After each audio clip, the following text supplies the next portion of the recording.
Happy time zone there, tabletop RPG fans. Welcome to Blittle League. I'm your host, Joey T. Badger. Thank you so much for being here. This is our ongoing live play podcast live stream where we've hit episode 105. So thank you so much for continuing with us on that journey.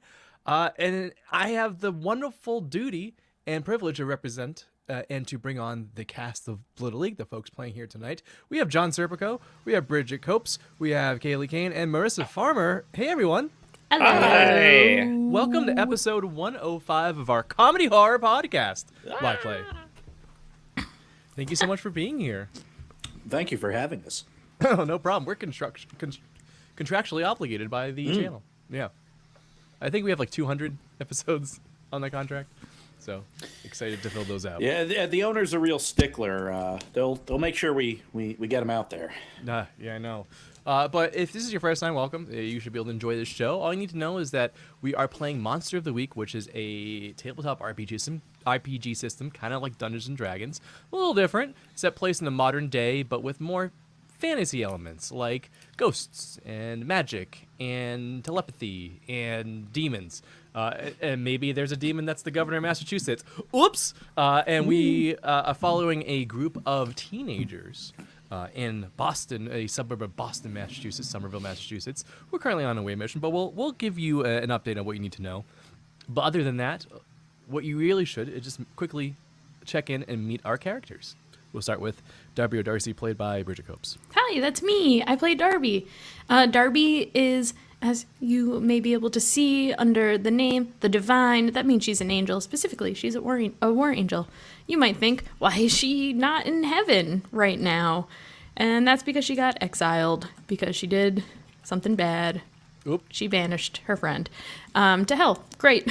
So maybe that'll get resolved one day. We'll see what happens. She's dealing with her guilt for this through the art of writing. She is in the literary guild at Somerville Magnet School. As a war angel, Darby, she's got a lot of empathy, but she also has a flaming sword. She also has wings, and she can fly. And yeah, that's where she's at. And also, thank you, Abyssnell, in the chat. My hair does look very cute. Can confirm. Agreed. Thank you, Abyssnell, and thank you, Bridget. Next is Mindy Mathers, played by Kayleigh Kane. Can I ask a question? Yeah, what's up? Bridget, you said you were exiled from heaven for banishing your friend. Okay. Got it. I thought you were exiled for stealing.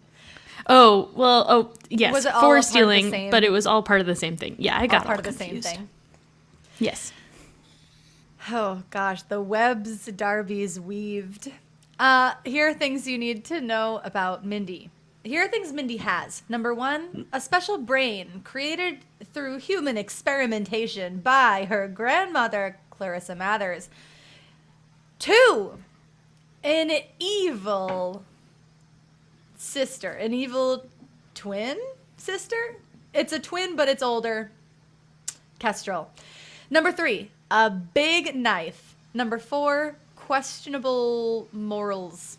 Number 5, a grandmother with a spurned ex-science partner.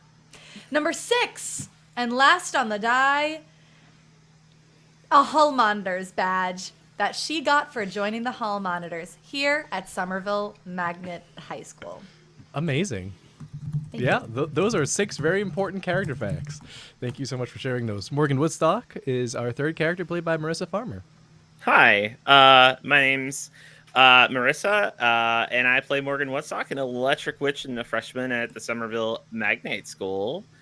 Morgan belongs to a fictitious government society and believes in the power of electrifying soliloquy rather than thunderous ball of energy. Like a good game of blaseball, she rejoices in the fairness of being ethical and despite an ever-thinning line. And despite her rich dad, she doesn't believe in those wealth advantages. She doesn't like, for instance, a salad spinner. Maybe just put the lettuce upon your dog and let it shake it out itself. Free. And that's Morgan Woodstock. Wow. Yeah, we were talking about lettuce mechs in the private chat.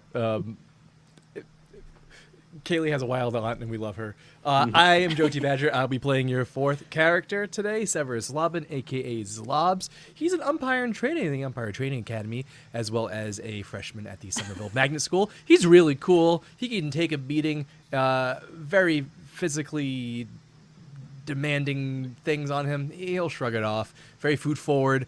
He's dumb as a post, but lovable nonetheless. High, cool, low, smart.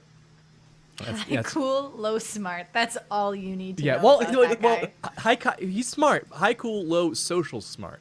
Low social grace.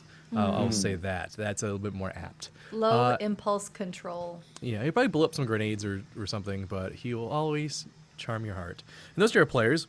And, of course, we couldn't have a live play without a game master.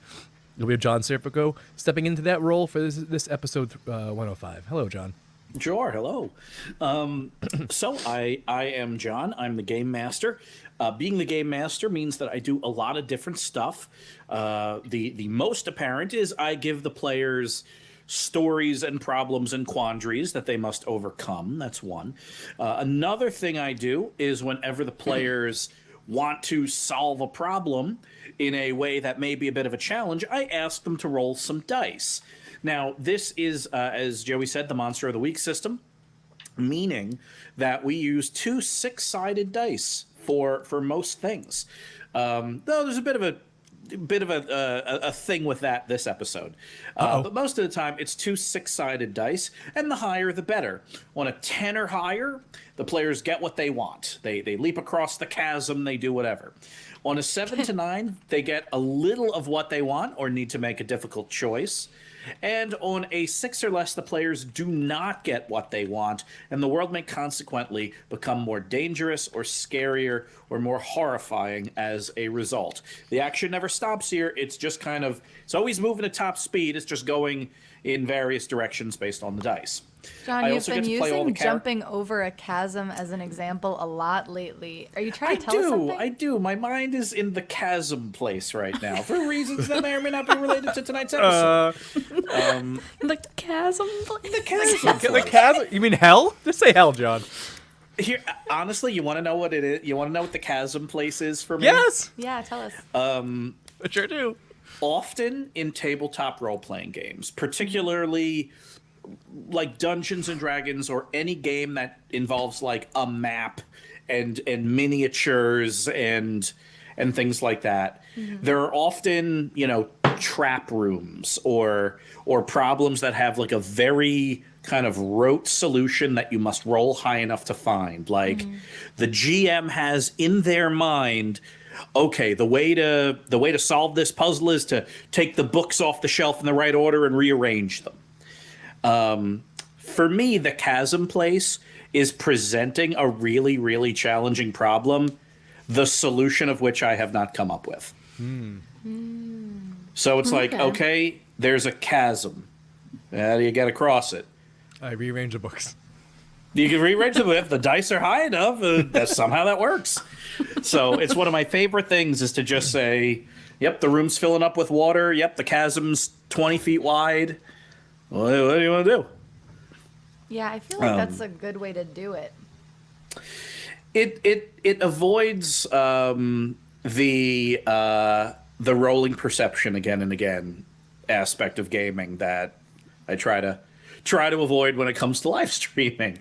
If we were all gathered around the table and no one was watching, there'd be perception everywhere. But for this, it's like, no, I'm not waiting for you to find the books. You're gonna make your own books. Perception checks galore. Non-stop. It's 90% of my rolls.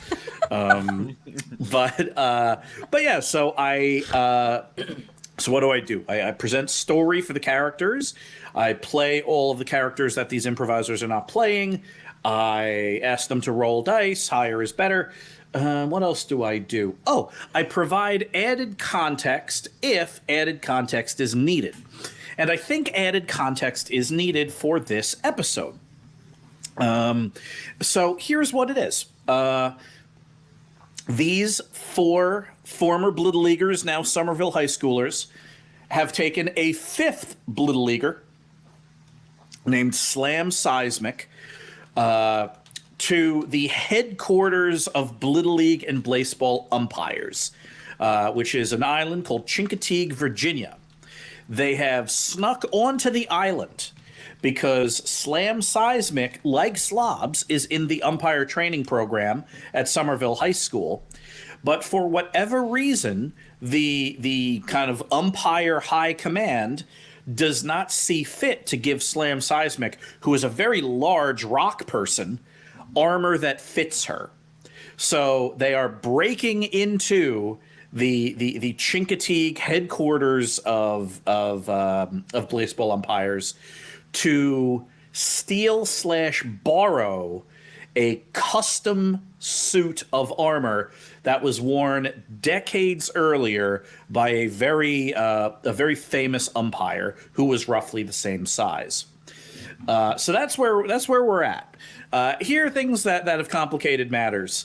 They kind of snuck onto the island and didn't tell anybody. And after a run-in with some umpires that were doing a war game on the island, it turns out that the head of umpire security, specifically the under umpire of security, umpire Aluma, has just put out an island-wide alert canceling the war games and telling all of the umpires, and more specifically umpires in training, to armor up, gird their minds against psychic attack, and try to find the trespassers. So that is where we are at. There is one mechanical issue here. Is because we kind of started this one in medias res. And it's like, all right, you're on the island. What do we do about it? The players have a specific power, the power of having actually planned something off camera, so to speak.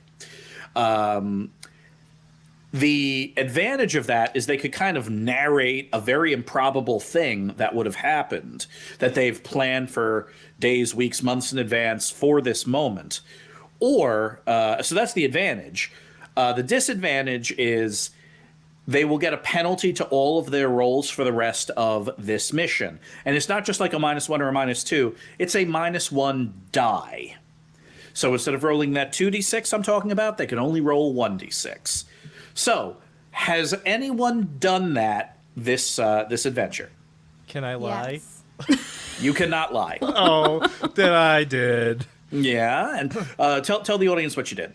Yeah, I in order to get us more access to different places and also a map, I narrated that Zlobs found in the past a duffel bag of his former future self, who in the first season tried to kill Zlobs because he was Zlobs from trying to for killing his friends by accident, but then he faded from existence. But he was also a trained and a licensed umpire. Oops. Has anyone else used this grand power? Nope. Terrific. So that's where we are at.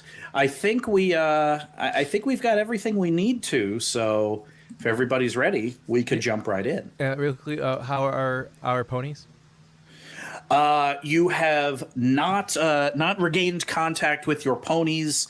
You kind of left them on the east side of the island. That's one thing about Chincoteague, Virginia, is it is highly secured and surrounded by marshes, but there's also a lot of wild horses. So you kind of see them on the island and in the surrounding marshland. Oh, it's majestic. All right, let's play episode 105. All right.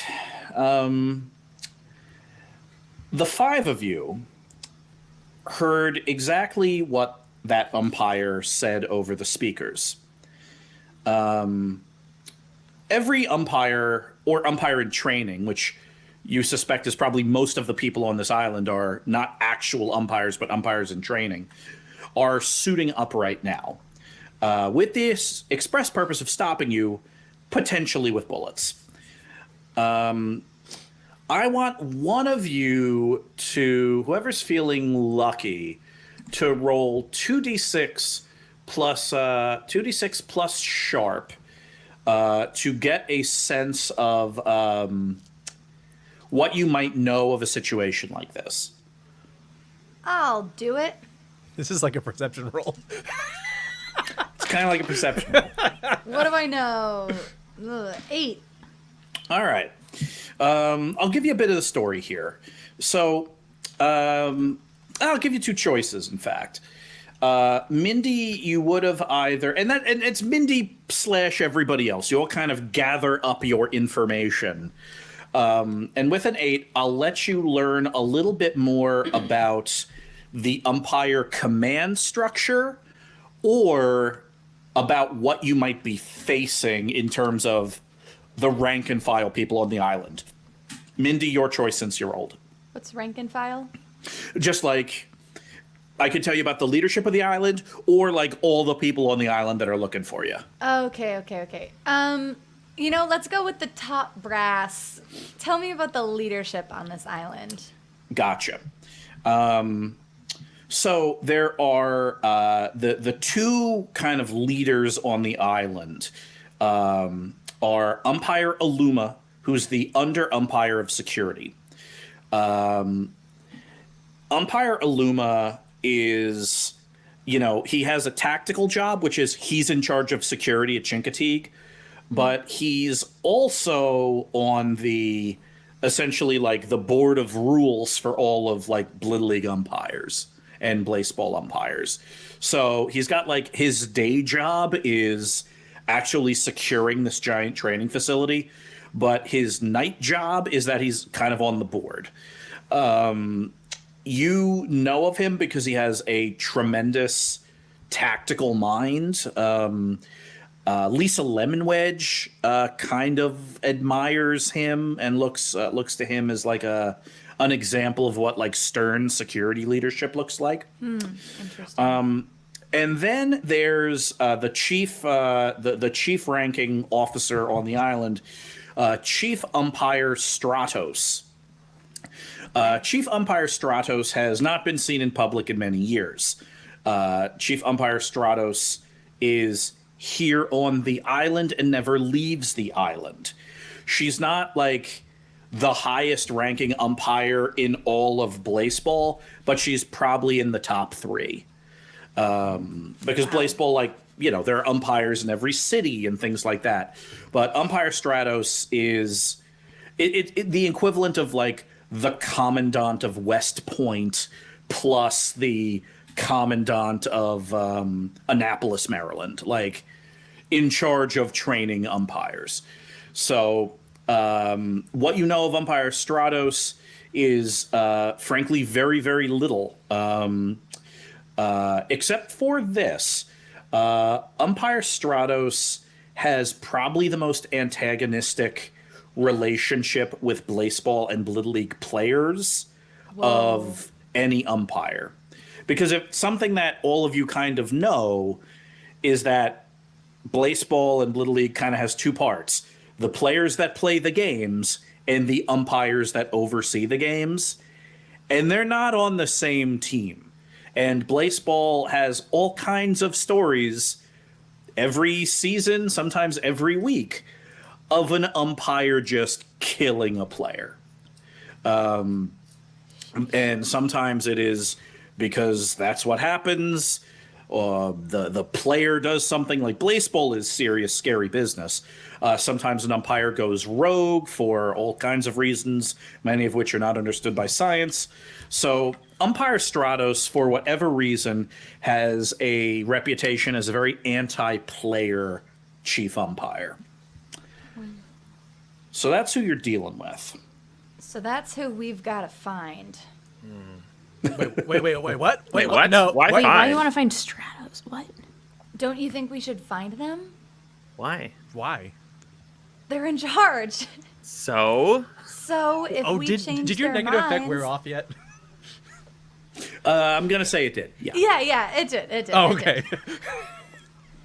This is just me. This is unfiltered me. Don't you think if we found the people in charge and changed their minds about why they should be trying to hunt us down? Or else I guess we could just sneak around. Are we sneaking around or are we... That very much depends. There are no wrong answers. What do you say, team? Mathers, I very much want to not confront the head of umpires. I don't think they'd give us a chance anyway. Right. Yeah, So we should we- sneak around? And we play Blaseball. Or at least we did. They probably don't We like might us. again. I hope so. One thing at a time. One thing at a Zlobs, time, yeah. Zlobs, Yeah. will you help us sneak into the museum? Yeah, I'll provide emotional support. All right. What? So, You're the strategic mind. Yeah. I'll help Well, someone. develop a strategy. Tell us how to get to the museum Zlobs. to sneak you in. Boy, we're counting on you. Come on. There is no in-game reason you shouldn't want to do this right now. Yeah, let's go. I have a map. I have a lot of, I have a lot of baggage when it comes to this area, okay? So That's fair. it's just like, I feel like Okay. ever since I got here, my brain's been all scrambly-wambly because it feels like I've been here, but I haven't been here, but I have been here, but I have not been here, but another me has also been here. Because I remember coming here, it's a whole thing. Do you we need a should- hug, we Zlobs? should- Please. Hug. Group hug. Group hug. Okay. All right, let's go that way. Let's sneak. We're sneaking? Sneaking? all right. Perfect. So we'll boil this all down to one big roll. This is the do you get to the museum without being seen? And I will tell you ahead of time what the outcomes are. A failure, like a 6 or less, means immediate pitched battle with umpires. Like they just find you. And then we're they, peacefully detained. They've been ordered to shoot on sight. That's a failure. A failure is that. Okay. Partial success is umpires do find you, but they don't shoot on sight. Peacefully And then a full detained. success is you actually make it to the museum undiscovered. So All right, we need a Zlobs, roll it success. up. What? Roll what up? What in-game reason would I be rolling? I can lead us. Darby will eat us. Straight 2d6. She's a war angel. It will be 2d6. I would let you roll. Well, what's your approach to sneaking exactly? Like going from tree to tree, or doing? Okay, I will call that cool. Cool. Okay. -1 because the entire island is looking for you. Oh, good. Okay. That would be an 8. That's pretty good. Partial success. All right. So you are just kind of moving stealthily through the trees. You're consulting Zlobs' map. You're trying to get to the museum. Everyone move like an animal. A Which non-human one? animal. Whichever one you feel the most, because then we'll be less identifiable. I'll move like a bird. Squirrel. Kangaroo. Human, the most dangerous animal. Some of these are sneakier than others. I'm just gonna say it. Slam opts for Aardvark. Oh, that's a good one. That's a good one. And Okay. so the five of you move. That's a team. Yeah. The entire island is now being swept with spotlights, and you hear, not that people are running around, but you hear like footsteps of people moving kind of slowly and methodically. In terms of like trying to figure out like who exactly is hunting you, it's kind of hard because you're just focusing on getting there. You get to within probably a few hundred yards of the museum. You're kind of crossing, kind of like the southern half of the island, and you're going to kind of swing up to the western edge of the island that faces the mainland, which is where the museum is. And as you're all like essentially in some shrubs waiting to like sprint across an open field, a light is just sprayed across all of you from your side. And you all turn and you're all kind of blinded. It is one flashlight. It's not a big floodlight. It's a single flashlight held by, someone roll 2d6 plus sharp. I'll do it. That is a 8. Love 8s tonight. Yeah. Whoever they are is not wearing power armor, but they are wearing some kind of armor. And the spotlight is kind of right in your eyes. They've got a actually the spotlight's attached to some kind of weapon that's pointed at you. ID. I need ID. I throw my ID. Okay. This person kind of like bends over, and you can't see them because there's light in your eye and they're just all shadow. You hear kind of the sound of like hissing and like the moving of like joints. This person bends over and picks up the ID. Morgan. Technically, it is an umpire training ID. So, Zlobs, we're going to have you roll 2d6. I threw the Sunman ID. Oh. Not Zlobs ID, the Sunman ID. 1d6 plus charm, Which I please. sacrificed a d6 for earlier in this. Yep. 1d6 plus charm. Charm! You're trying to convince them. Kick a guy while he's down. Use the 1. You happy? No. I am not.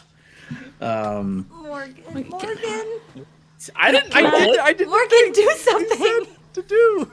Can I help by just going, oh, Sunman?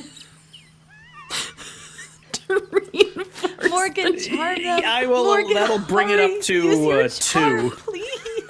I won't even let you roll for it.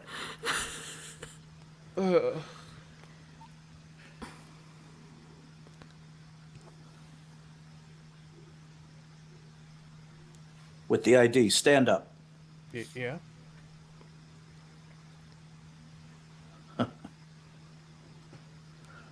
Yeah, I don't think I believe you. Do a DNA test. I guarantee I'll pass. Sunman was an adult, and he's dead. He died? Where did you get that ID? Well, I got it from his duffel bag. So, here's a whole story. So he went away. He came to Boston. I am a Little Leaguer from Boston, and the Boston Flowers. Let's grow sunflowers. And I am technically Sunman, or Sunman was me, but from a different timeline because time shenanigans.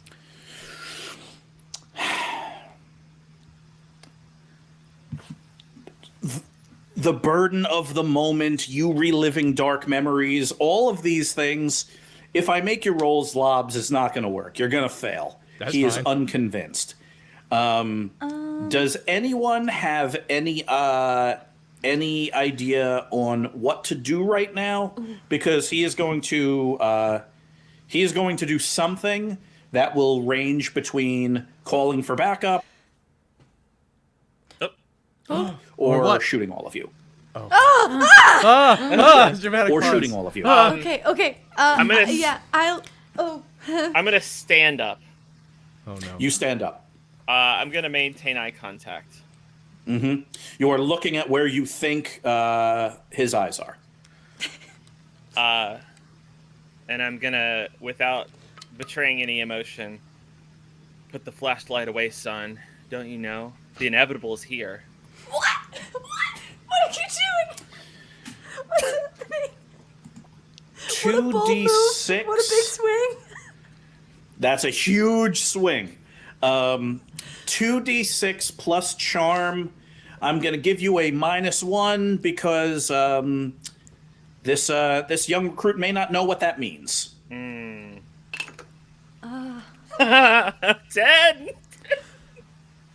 Yeah. Also, all you were rolling with fire, you have automatic successes in your pockets, and none of you have used them.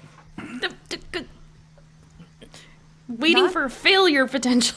Not all of us are as impulse driven as you, Joey. Okay. Hold on. Level with me here. Okay. Did Okay. you break into the island? Are you supposed to be here? We're not. Okay, so you're the people that I'm supposed to be hunting right now. Yes, but if you know what's good for you, if you want your life to be safe, if you want your family's life to be safe against a monster like the inevitable, then you will take us seriously right now and let us go. What is the inevitable?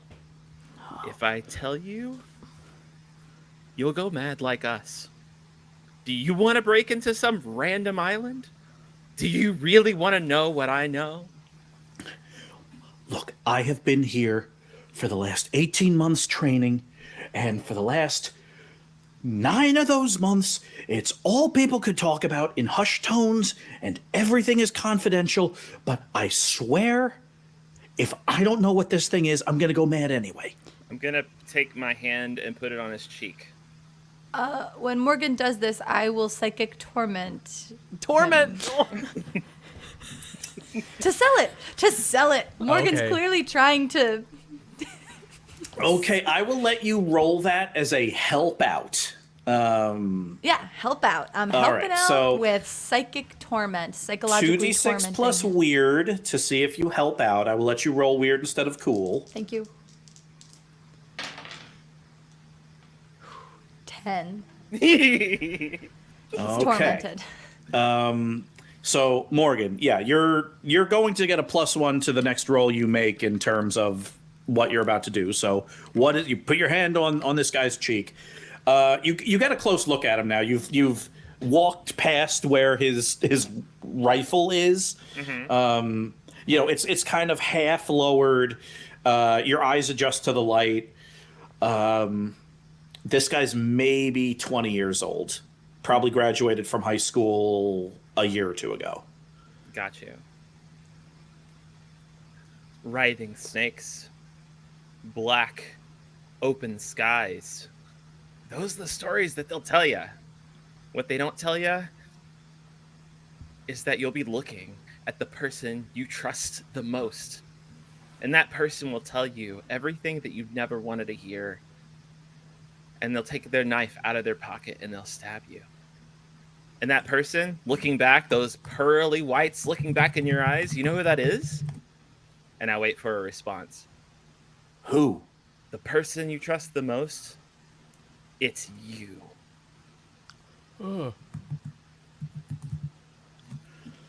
You can't fight it with some robot machine. If you know what's good for you, you'll get off this island. But if you really know what's good for everyone, you'll let us through. What's your name? Junior umpire Stack. Stack? I hope to see you on the other side of this. All right. This is going to be one heck of a manipulate someone roll. And I helped out. I helped out by psychic You tormenting. did. There will be no penalty on this. So it's going to be 2d6 plus charm, plus 1 for the help. Do you want to know how I tormented? I do.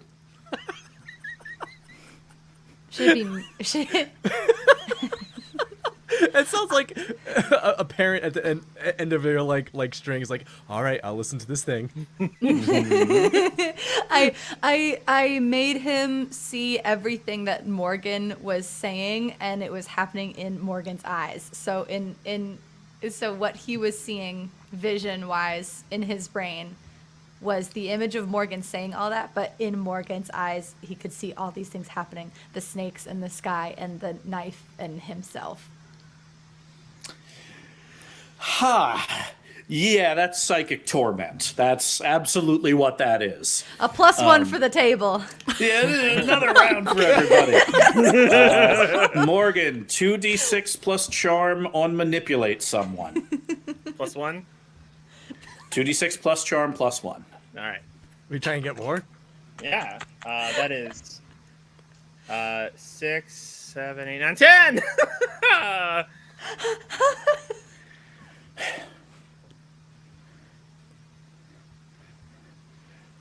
I gotta talk to my parents. Oh.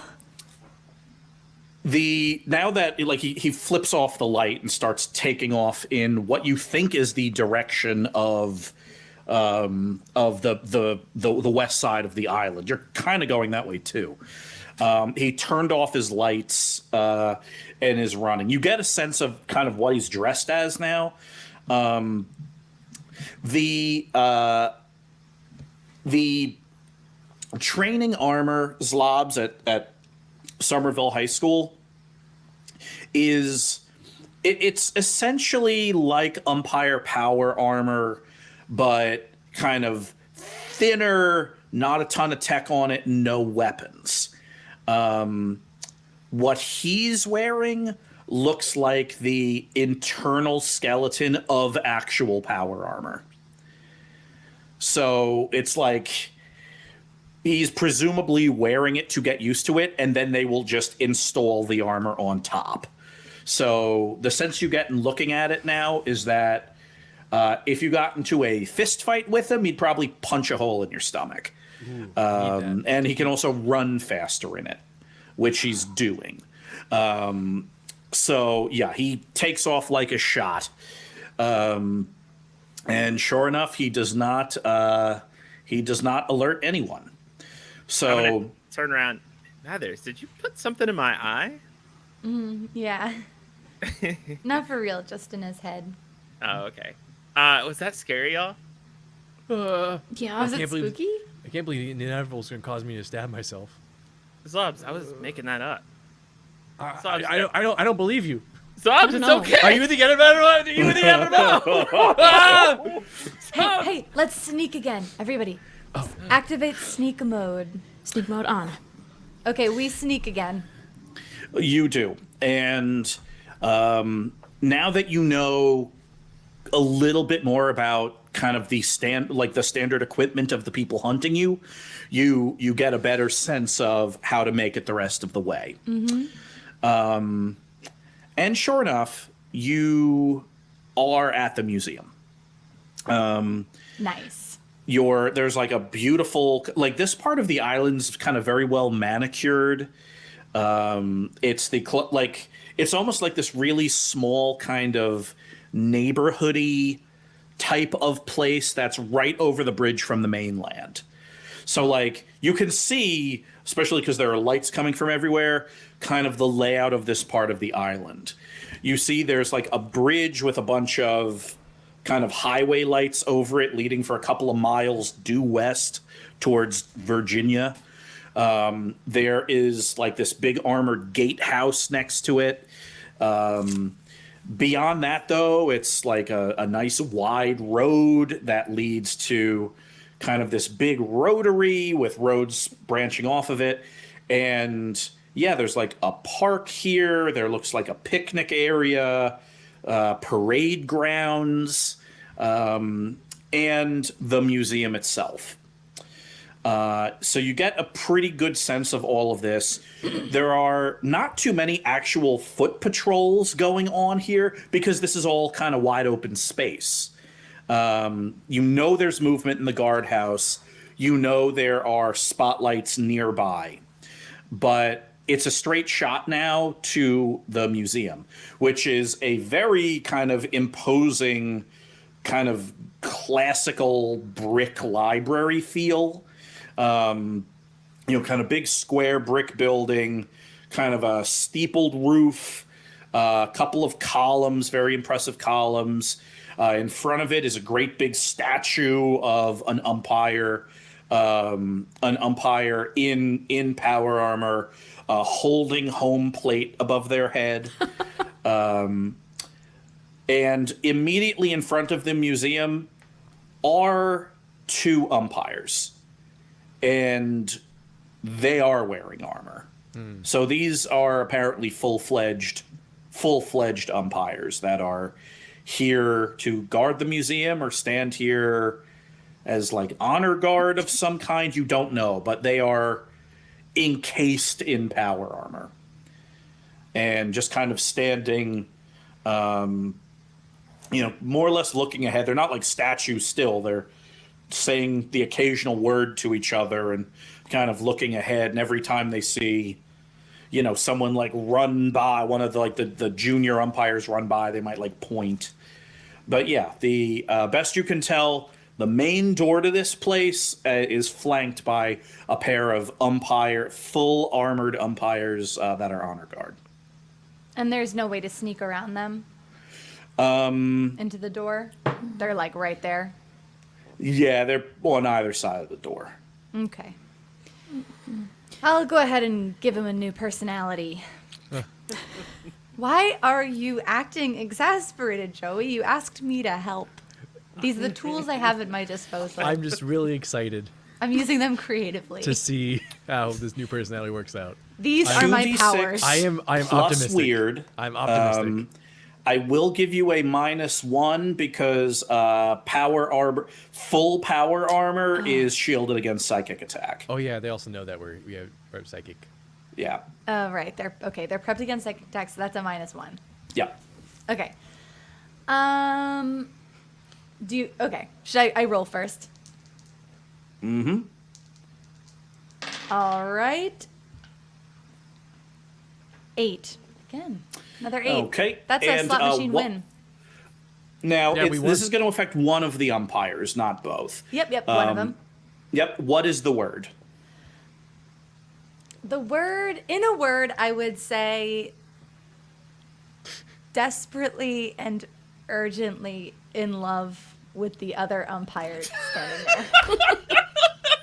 So, word would be maybe amorous. Amorous, infatuated. I think infatuated. We'll go with infatuated. Infatuated is good.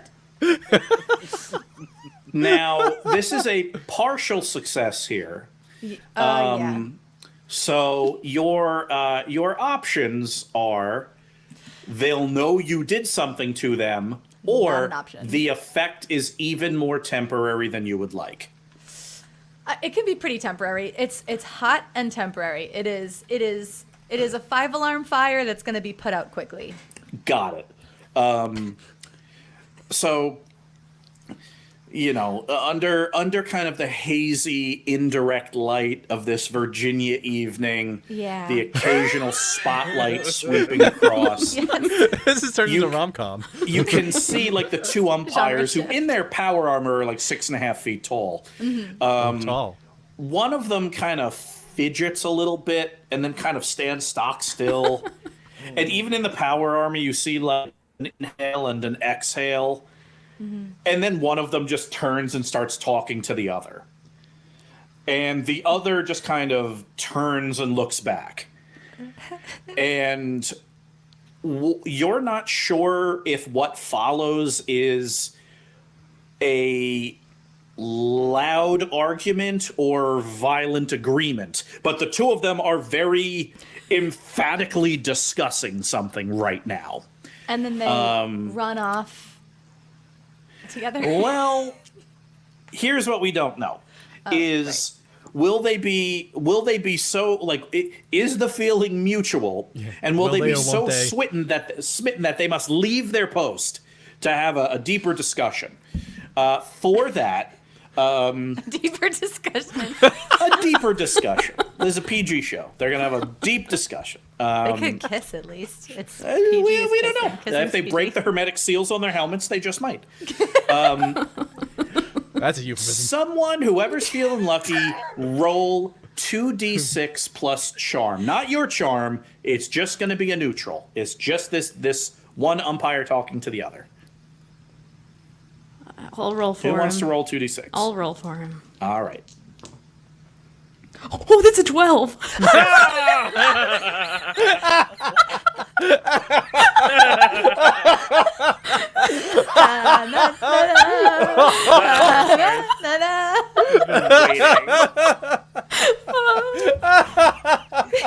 Let them kiss. Let them kiss. Let them kiss, John. It's real. It wasn't even just Mindy. We've earned a kiss. It wasn't so much that you gave them a new you. You just put the deep-seated feelings they both had on the surface. It's like you framed someone for a crime that they actually committed. They look at each other, they're panicked, the helmets come off, their eyes meet on this hazy Virginia evening. You can hear their voices now on the wind. Words like, I didn't know, and but maybe I did. And we'd get in so much trouble, and the world might be ending anyway. And the word inevitable comes up, but you don't know if it's a proper noun or not a proper noun. They grasp metal hands, and they kiss. Oh. Yes! And 105 episodes! Finally, somebody's kissed! Because you rolled a 12, not only do they kiss and run off like the protagonists of a of a romantic comedy, they drop their equipment and the key to the museum. That's the power of love. Look at that. We did something good today, team. Wow. See what can be solved when you lead with love instead of violence and mental manipulation? You walk up to the front door of this beautiful museum, pick up the key, unlock the door. It's one of those big keys. Big, super heavy brass key, like a key to the city key. Yeah, it has like Very romantic. two little teeth on it. Mm-hmm. You put it in, you turn it, the door opens with a big heavy ka-chunk.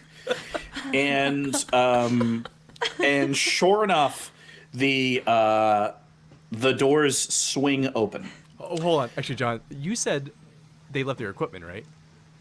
Yes. What equipment was that? Oh, good question.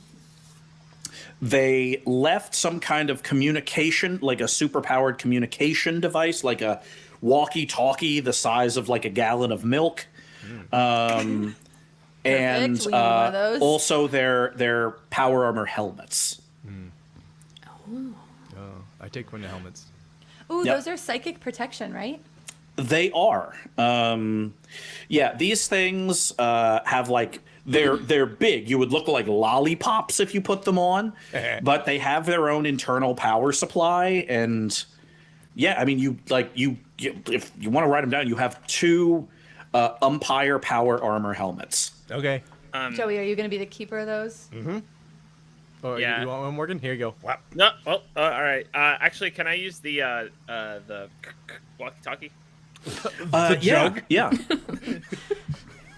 Oh, call it off.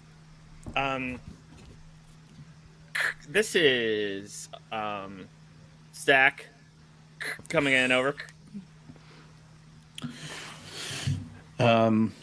You go to like kind of the equivalent of a switchboard.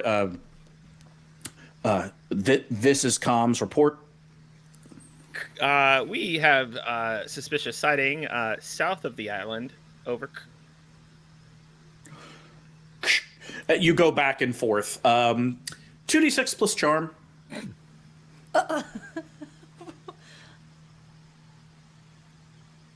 I'm gonna use my roll. Holy Recon? Yeah. Holy And, The retcon. I found out through a dossier from Darby and Mindy's research. My hacking. You're hacking. I found the codes that they use for emergencies.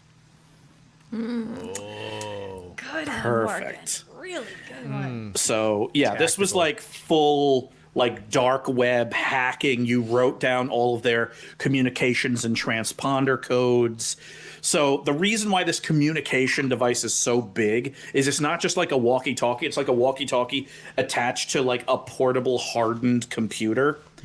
And you like unlocked it and you put in the proper stuff. So the person on the other side had no doubt at all that that the advice was legitimate.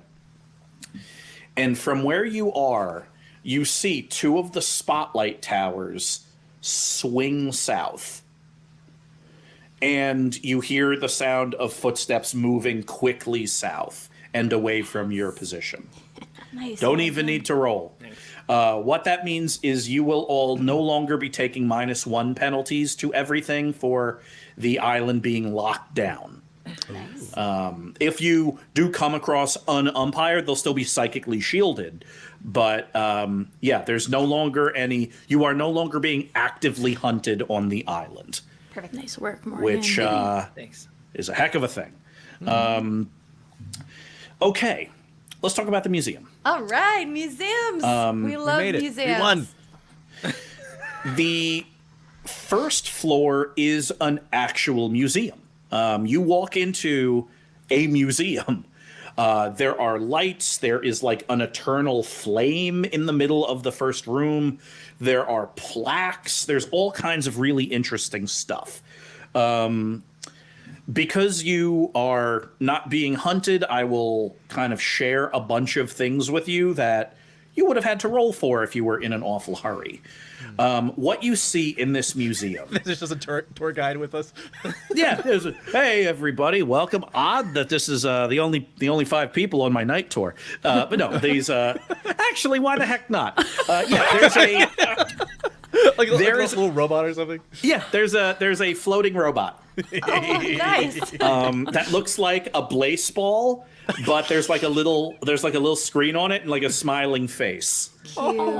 So it's like this floating blaseball that's like a little bigger than a blaseball, and it's floating around. It asks that you all pay attention because there'll be a quiz and you could win tickets. Oh. And what it does is it talks you through all of the exhibits as you kind of move through. You're all like actively looking for a way to like get downstairs, but you're like going through the tour as it's happening. The things on display here that this robot tells you all about, the first ever suit of power armor from Blaseball is here. And it talks about who wore it and all of that. There's also kind of this armory room that has examples of 4 or 5 different versions of the power armor that led up to the modern stuff.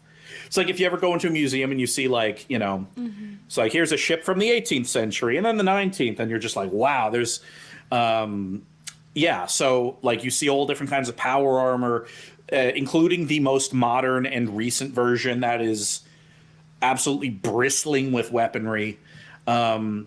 You walk through a room that's all like stories and testimonials of like the feats of daring that umpires have engaged in. One thing that's really interesting is a lot of these testimonials kind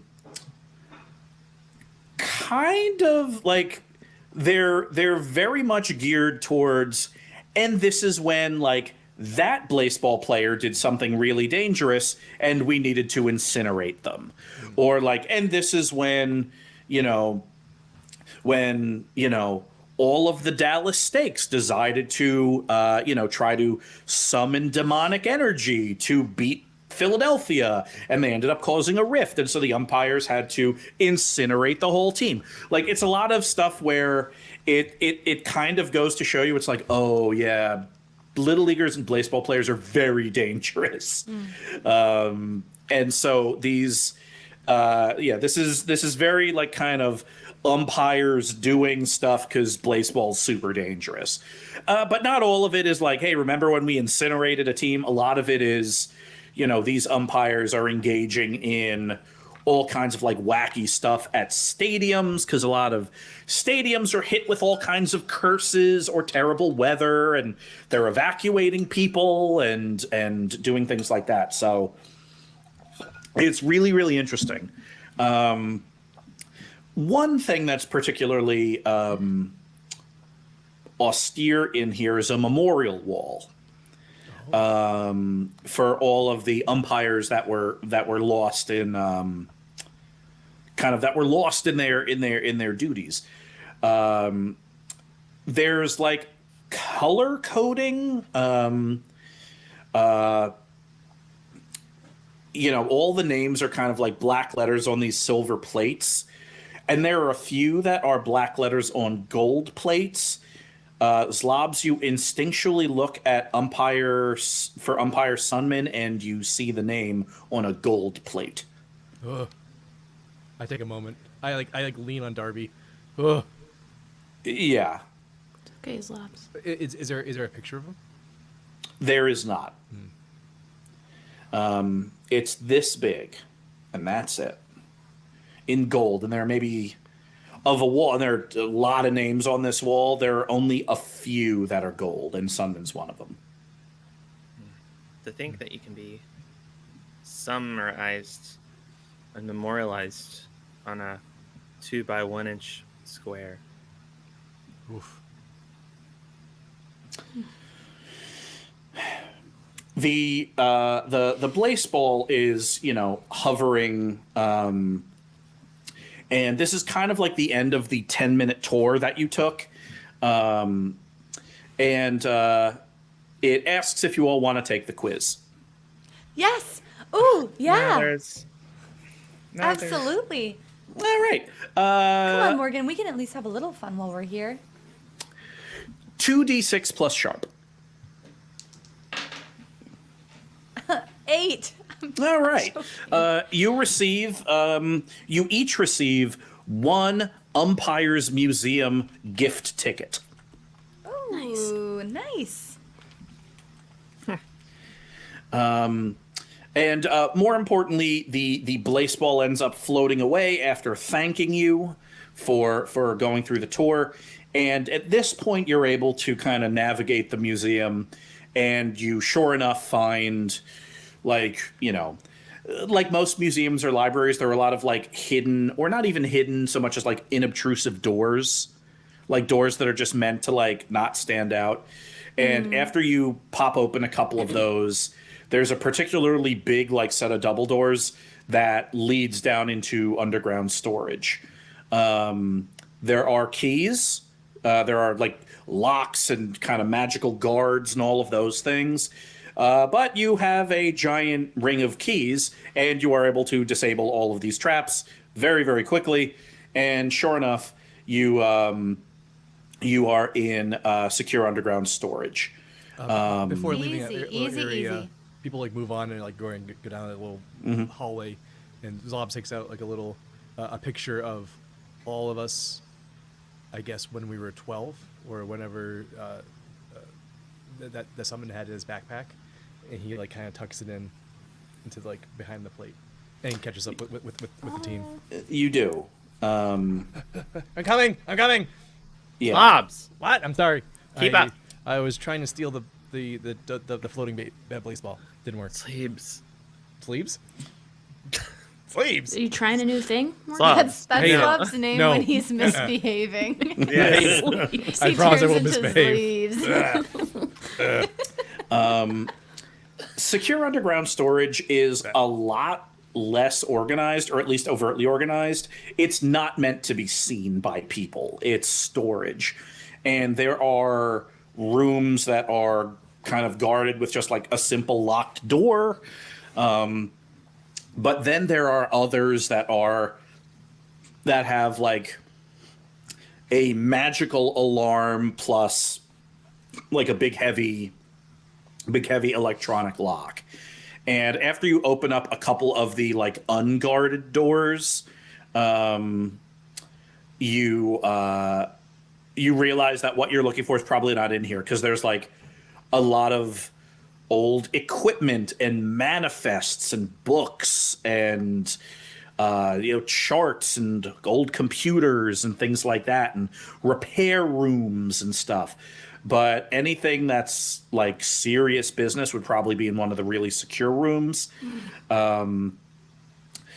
So to combine the fact that you need to kind of figure out what part of this like underground maze you have to get to, and to actually break through the the locks down here, I want one of you to roll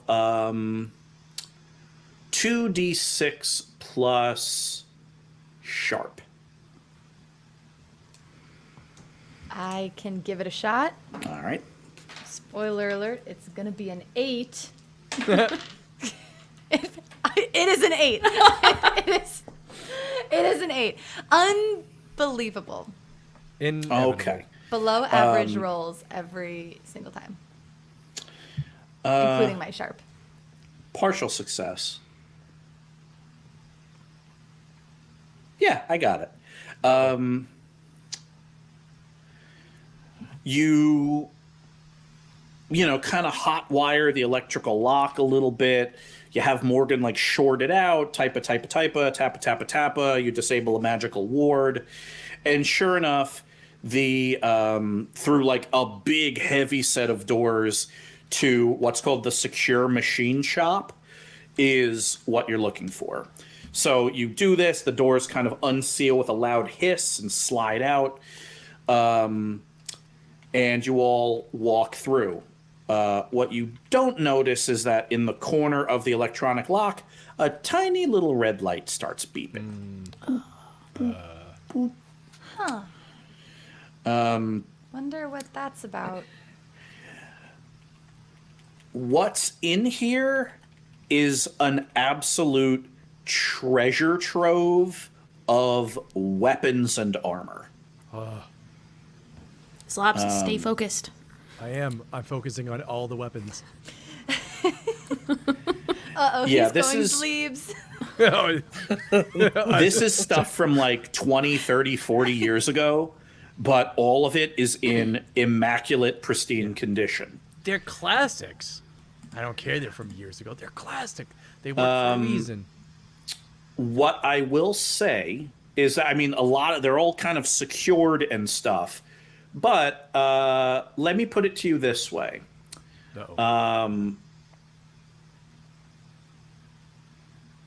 Zlobs. Yeah. If you were to take something, you would essentially be able to upgrade the harm on any one weapon permanently. Really good. And all of you would be able to, like anyone that wanted to steal at this point, Zlobs, you would be able to upgrade the harm on any one weapon. And if anyone wants to steal, I will tell you exactly what rolling to steal would do. Oh, wow. No way. I'm curious. What? I'm not No, doing it. you're not doing it? No. You're Zlobs. I'm respecting it. I can respect it. I like military. I watch the History Channel very often. And I can tell you what. It's educational. I think it's sweet. Yeah. What about if I tried to steal something? Mathers, no. What? It's stealing. It doesn't belong to you. I know, We are but here to steal. we're here No. to steal something anyway. We're- This- We're gonna do a favor. Sorry, we're procuring. I forgot. Morgan, that's what right. good is this stuff doing in a store? You know how much respect I have for museums, but this stuff is just sitting in storage. We could use it for the greater good. We could use it for something really useful. We could use it for something fun. Mathers. No, it's wrong. If you wanted to steal something, or attempt to steal something, the thing that catches your eye down here is a, well, for lack of a better term, it looks like a Phantom of the Opera mask. It's kind of this weird half mask. It's all made in metal. There are little pins on it that you're pretty sure sink into your skin a little bit. And what you read, according to the dossier, is if you are wearing this, your cool would decrease by 1 and your charm would increase by 2. Because it's essentially like a really brutal kind of like mental crowd control device. Whoa. Morgan, imagine if you wore that. Morgan, imagine how charming you would be wearing that. I don't want. Morgan. I want to look like straight out of a Andrew Lloyd Webber play. So Hey, Morgan, if I wore that, I would be officially the least cool person in school. Mathers, What? you're already that. But let's get to focus. hey, Darby. Yeah, Zlobs. Can you check if Mindy's a prince of hell disguised as a girl? She's being weird again. You know I can't read her mind, right? Yeah. Okay, but I can kind of sense Dang, are demons. you an angel? That's true. Hey, Morgan, Mindy, look at do you this. mind just touching the hilt of my sword, please? No draw the problem, sword Darby. I would next do to anything touch it. for you. I touched the hilt of the sword. Also, Jim, what would happen if Morgan stole? What would Morgan get if Morgan stole?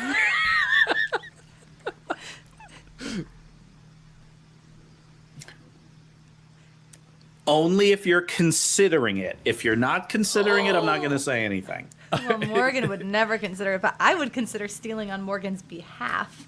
It's like a real life secret. Mathers, just know that I would indefinitely be disappointed in you. Morgan, okay. I'm not stealing anything, okay? My pockets are empty, my hands are empty. Proud of you. So you all kind of fight your baser instincts and kind of walk past the workshop into the rear of it, which backs up against this like big service elevator looking thing. Here are a bunch of suits of power armor kind of like held on chains with counterweights. And there is one suit in particular that you are certain is the armor of Umpire Sedgwick. Bingo. Reason why is it is like 8 feet tall and 6 feet wide. And it doesn't have the things on the power armor that you would expect, like, you know, like a giant battery on the back and stuff like that. Because this is nearly 100 years old. It is just a giant, you know, painted with like red badges and symbols, piece of essentially giant medieval firefighting gear. Whoa. What do you think, Slam? You gonna wear it out? Slam doesn't talk right away. Slam's just looking at it. You know, Slam, if there's a couple things that need updating, I wonder if maybe my Nana could help us tweak it a little bit so it was more with the times. Her voice cracks when she says this. It's perfect. I act as a squire and help her don the armor. Yeah, this thing is like big, heavy clasps and like massive locks and gears. All of you do that. Like Zlobs, you're doing this and kind of unhinging it and whatnot. Darby, Mindy, Morgan, all of you are helping. Someone that's not Mindy, roll 2d6 plus weird. I can do that. It's a 9. That's pretty good. Much better than an 8. It kind of dawns on you slowly, but like your hands aren't moving anymore. What? Like the smells of like this underground storage kind of go away. All of the 5 of you are all kind of standing around. Only instead of looking at this gigantic suit of armor, you are staring at, on its hind legs, a giant black bear who is looking at all of you. Slam? Slam, is that you? Did you... No, I'm here. You look, Slam is just as confused as the rest of you. Okay. Can we Greetings. move again? Yeah, yeah, you can. But moving's kind of fun. It's not your big concern right now. I have a lot of concerns right now. Yeah. I offer some of my emergency pizza to the bear. The bear goes from hind legs onto 4 legs and walks up and Zlobs, give me 1d6 plus cool, please. Oh, yeah. 6. This bear is coming at you. You are terrified. Excuse me, sir. Zlobs fades away. Oh my god! Goodbye! What? What's going on? Oh, wait. I'm going to step forward. The bear... this is a black bear. This is a gigantic black bear with a giant face, a face the size of you. And it's just kind of looking at you with big eyes. I'm going It to close sniffs. Black the color or black the species of bear? The species of bear. I'm gonna do like one of those spin moves and try to like go through without looking at it. What are you're trying to get around to, like the back of the bear, or? Yeah, towards where Zlobs went, because I feel like this is an illusion. Okay, so you're kind of like looking for Zlobs here. You're like, this bear's doing some kind of thing. Give me 1d6 plus weird. Ha, that's an 8. Okay. We'll have it play out like a read a bad situation roll. So ask one question of read a bad situation. The reason why we're kind of pivoting there is because you cannot actually get to Zlobs. It dawns on you that Zlobs is no longer here, whatever here means. And so it's really very quickly become a what the heck is going on? So I'd love to ask know. one question from Read a Bad Situation. What's the best way out?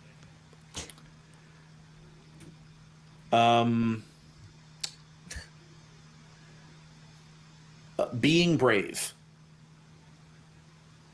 And more specifically, being resolute. Not fighting, not escaping, not outsmarting, just being resolute. Darcy Mathers. It's okay. Let's go. What? And I'm gonna look at the bear and kind of give a knowing nod. The bear sniffs and inhales with enough force that you actually kind of feel a breeze move away from you. And the bear kind of walks past you. Darby, Mindy, do you believe Morgan when she says that it will be all right? Yes. Yeah. Okay.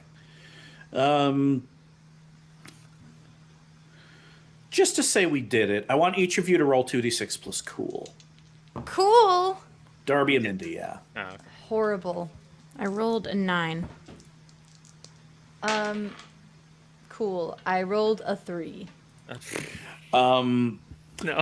You are not, Mindy, as confident in your safety as you think you would, and Mindy just kind of vanishes. Oh no, I'm gone. Darby, you kind of hold on. Like, you're debating what to do. Like, do I pet the bear? Is that just... But, you're... Yeah. Bear, we'd like your He blessing. turns and looks at you. We'd like your blessing. We're taking this armor, but we'd like your blessing to do it.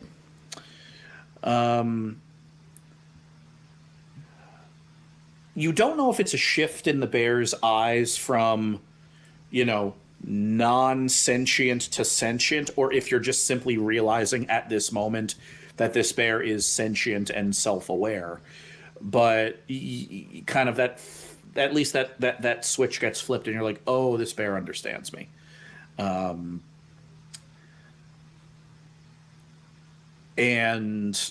the bear walks up to Slam, and the bear kind of stands up on its hind legs and looks Slam right in the eyes. And then the bear vanishes. And all of you are back, helping Slam load into this armor. What the heck? I don't know. Where did me and Zlobs go when we were disappeared? You were back here, but really, really tired. Like, you kind of returned, and you saw, Darby and Morgan and Slam, and it looked like they were talking to someone, but you didn't know who. And you, looked at Zlobs, and Zlobs looked at you, and it's like you'd been sleeping for days. And sure enough, eventually you're like, oh, okay, we're all here. All right. And you load you load up Slam in this armor. Every piece of this armor is heavy. Because power armor is they're heavy, but it's full of servos and stuff, and they run fast and jump high. This is just 500 pounds of reinforced steel. That Slam is wearing a t-shirt and shorts. There's kind of coming out like tusks are these big brass kind of speakers, like the old-fashioned kind, that would be on a record player, and you could kind of hear a deep resonant echo. Okay, I think this works. Oh, loud and clear. Slam, that sounds so good. Oh, it's like listening to a record. Slim, It's like that's it's vintage. awesome. This feels right, everybody. Thank you for this. And Slam starts walking towards this like big service elevator. You all follow. Yeah, you hit the button. It's now- going to take you to like the upstairs in the museum. You think you know where. Does the museum have a roof? Yeah, you think so. Like the front of it's like a steepled roof, like a church roof. But yeah, you think in the back maybe, because you're almost certainly going to like come back up into like offices or like a big secure loading dock or something at the back of the museum. Let's put the HVAC stuff somewhere. Yeah, right. So probably. Yeah. So you hit the button. The door slides open. And standing inside is an umpire in the most elaborate cathedral-like power armor you've ever seen. Oh no. my. There are spires and spikes on it. There are weapons independently tracking you. Stay right where you are. Ugh.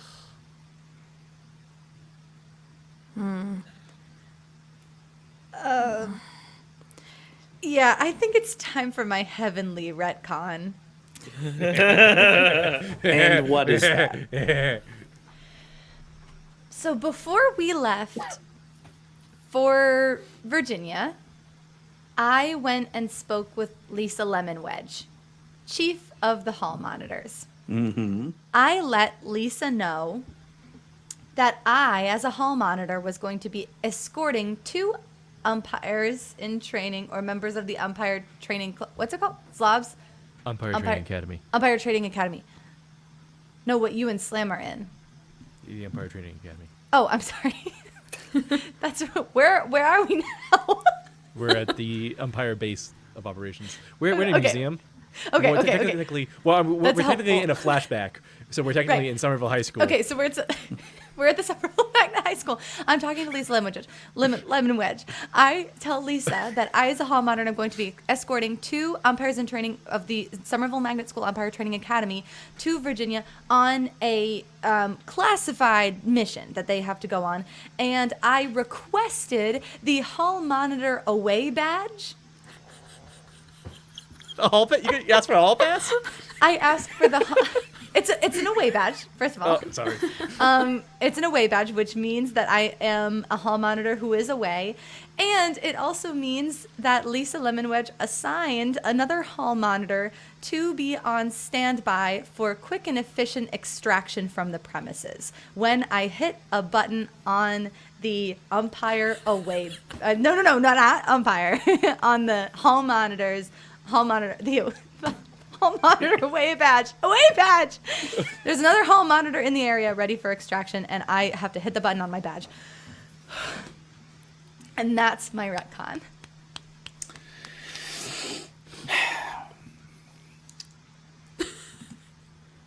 It's a big ask.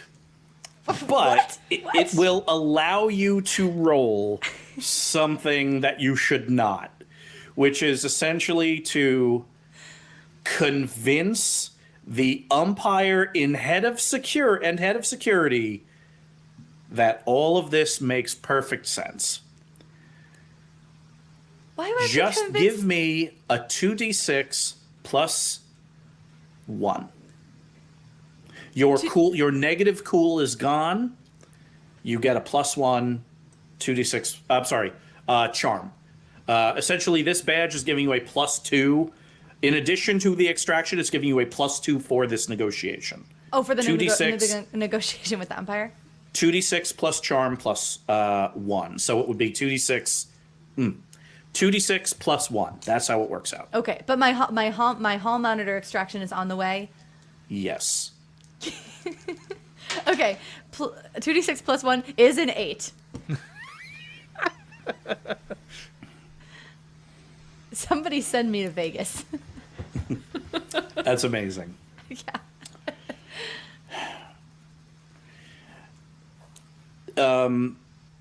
Umpire Illuma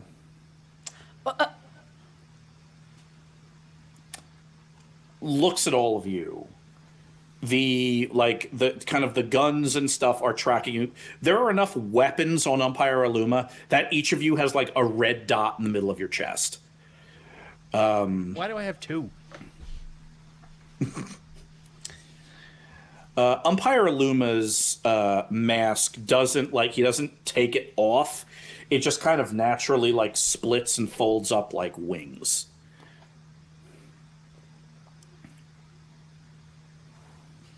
Let me see that badge. My hall monitor away badge? Yes. This is hall monitor property. Yep. No, sorry. Okay. I take it off, and as I take it off, I like squeeze it really tight so it presses the button as I hand it over to him. He holds it in his hand.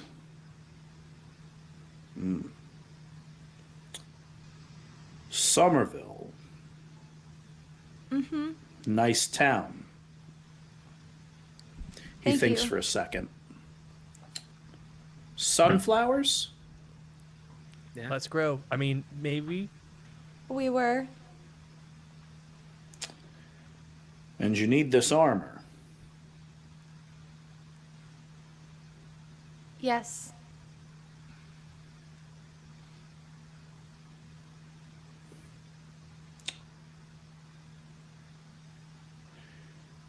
Should have been that we could have just sent some. But that's not how things work around here these days. Limited resources. Yeah, we are just resources. Coming to help you out. Mindy, this was a partial success. You have a choice.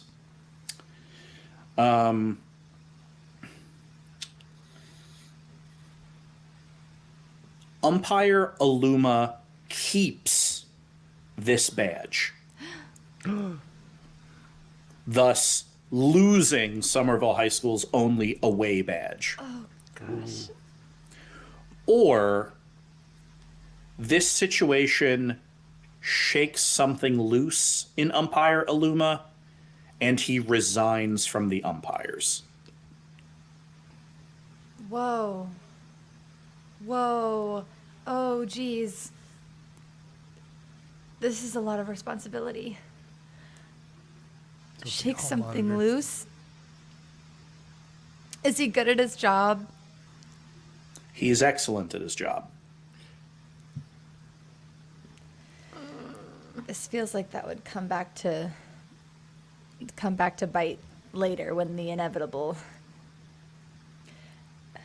Okay, I'm gonna lose the badge. I'm gonna lose the away badge, and I'll hear it from Lisa later.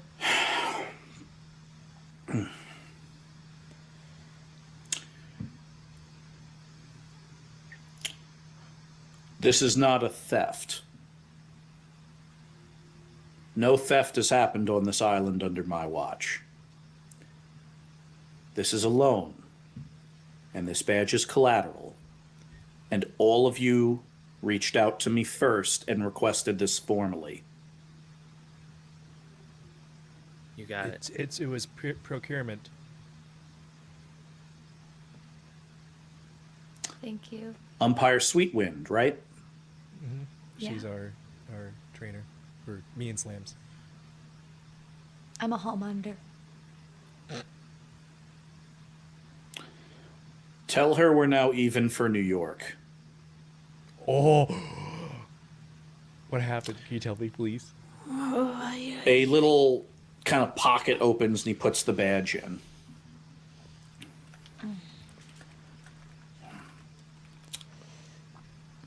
On behalf of the rest of the umpires and Chincoteague and Umpire High Command, I'm very sorry you had to go through all of this to get some armor to make you feel safe. Oof.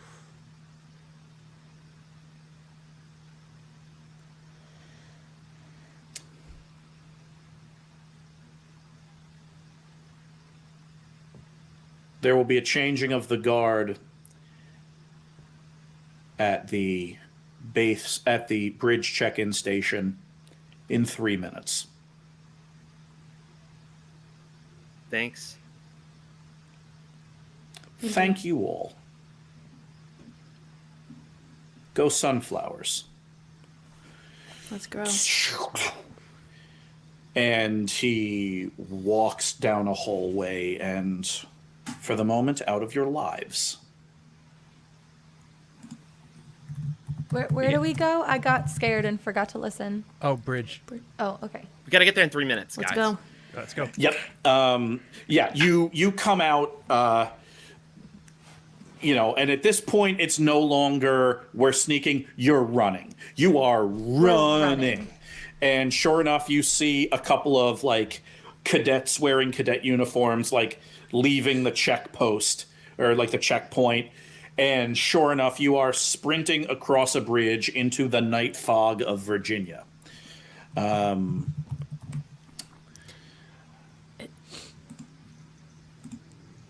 Extraction.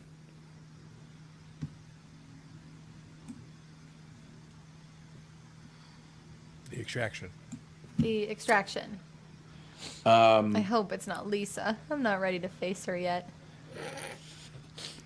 You're It's a helicopter, but it's shaped like a lemon.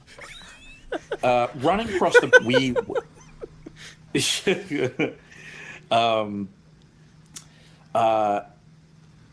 you're like, well, what is this? We're just going to be in Virginia. I think I hit the button. And in the middle of the bridge, with hazard lights on, is a flatbed truck.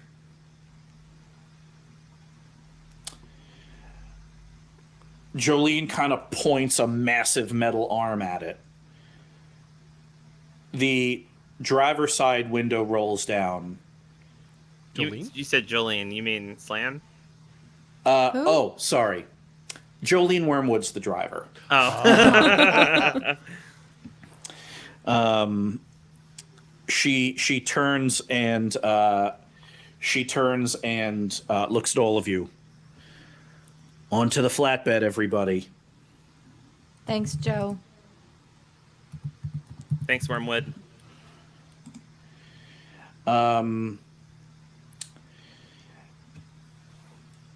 You all get onto the flatbed, except for Darby. Darby, as you often do, you stand on the roof of the cab. Does Slam fit okay back here? Perfectly. Darby, you land on the roof of the cab, and you're not alone, because shimmering out of nothing is another hall monitor. Coriander Balson, known to you as Muriel. Why don't we hear Scott Muriel. playing? I mean, coriander.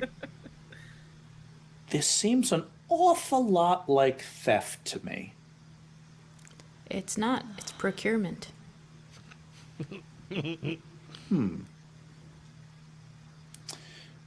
Coriander kneels down and slaps the roof of the truck.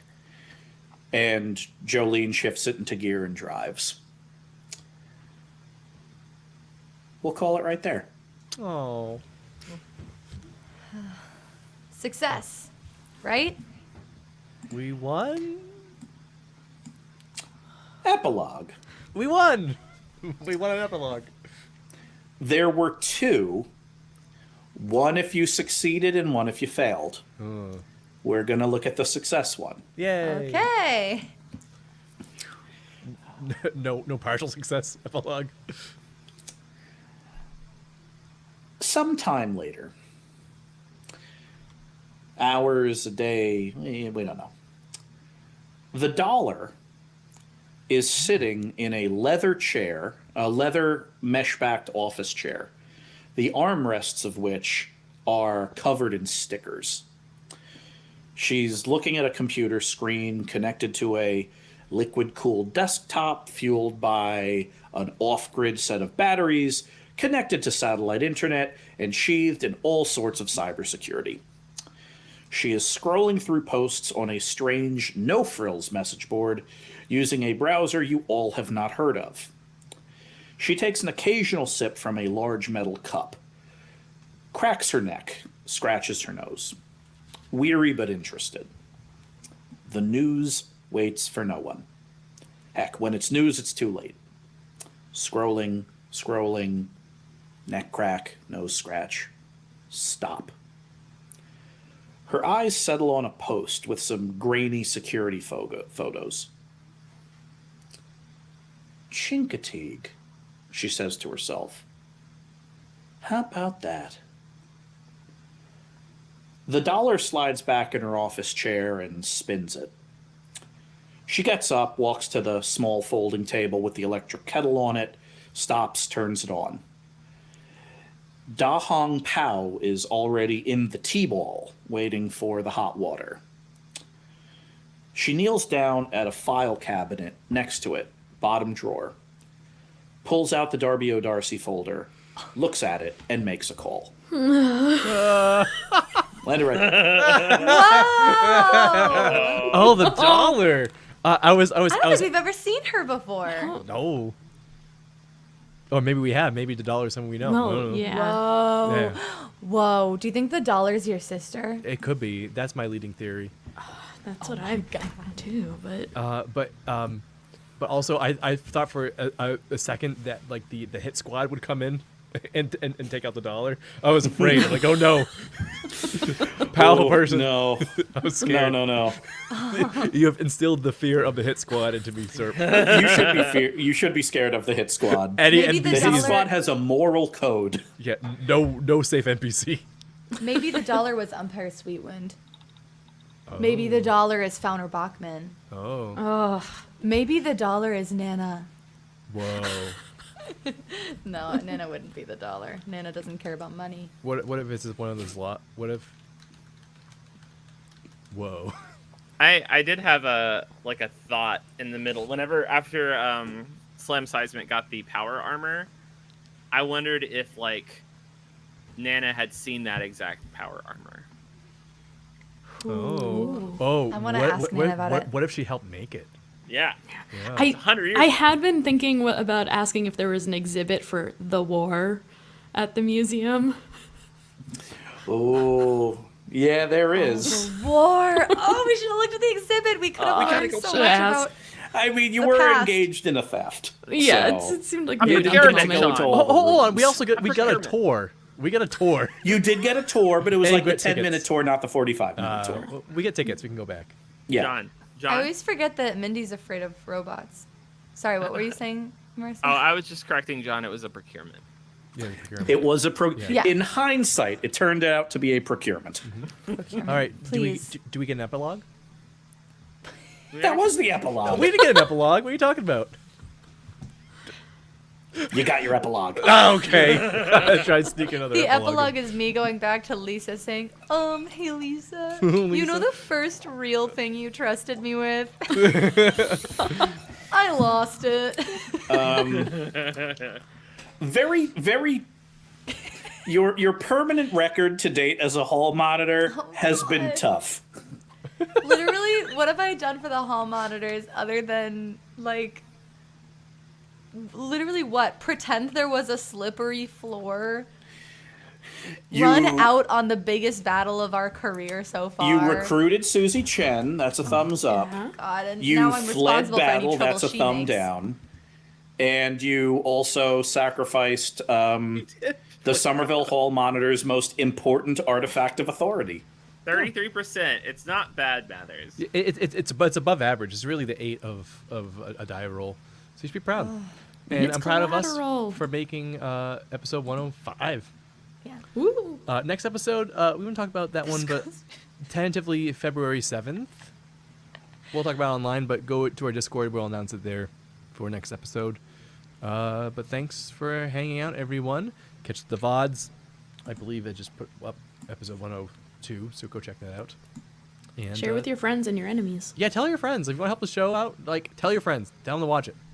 I think episode 13 on the podcast has hit over 100 views. Ooh, love that. 100 that's pretty views. cool. People have looked at the podcast People like the podcast. and they said, maybe. Yeah, and they say, I wish there was more of these. I'm like, I agree. I'll work on it. But thanks for hanging out, everyone. It was a pleasure playing with you on. And we finished a thing. We finished. Yeah. We did ethical theft. Go Yeah, us. that is the first Ethical of the first of the special the special club missions. Oh, Mindy tried to Yeah. do a lot of ethical theft, but Morgan said no. no, Morgan said No. no. Oh, well. Well, we'll have to do some ethical theft next time. Bye, everyone.